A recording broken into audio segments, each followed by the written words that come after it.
Another day, another basketball stories na naman ang pagkikwentuhan natin. At ngayon nga ay ang pag-uusapan natin ang balitang pumirma na nga daw ang dalawang dating player ng Los Angeles Lakers.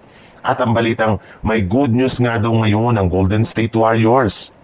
Kahit man nga ilang linggo na lang ang natitira bago magsimula ang training camp, ay patuloy pa rin nga ang pagsilabasan ng mga trade rumors patungkol sa Los Angeles Lakers.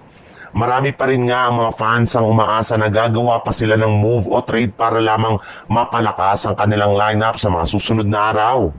Pero ayon nga sa ikinumpirma mismo ng Lakers analyst na si Trevor Lane ng Lakers Nation, malaki nga daw ang posibilidad na hindi na gumawa pa ng trade o move si Rob Pelinka sa mga susunod na linggo.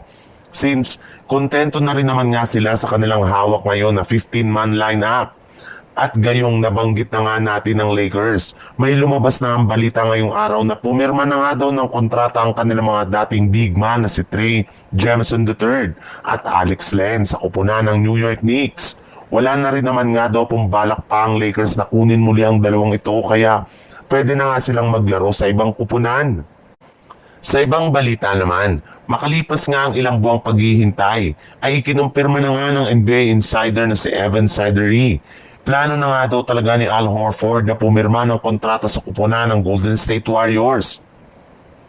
Bale, eto na rin naman nga ang magiging bagong starting center team simula sa darating na bagong season. Ngunit sa kabilangan ng ganyang klaseng balita, ay marami pa rin nga ng mga fans ang nagtataka since wala pa ang official na inaanunsyo ang front office ng Warriors patungkol sa pagkuha nila kay Horford sa free agency market. At isa nga sa mga dahilan niyan ay ang domino effect sa hindi pa rin maayos na problema kay Jonathan Kuminga ngayong off-season.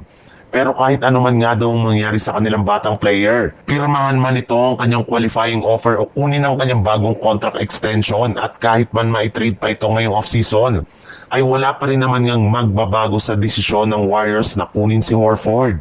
Nakakommit na rin naman nga daw si Horford sa paglalaro sa Golden State Warriors at ang official na pagpirma nga nito ng kontrata sa mga susunod na araw ay for formality na lamang ang kanilang ginagawang move at transaction.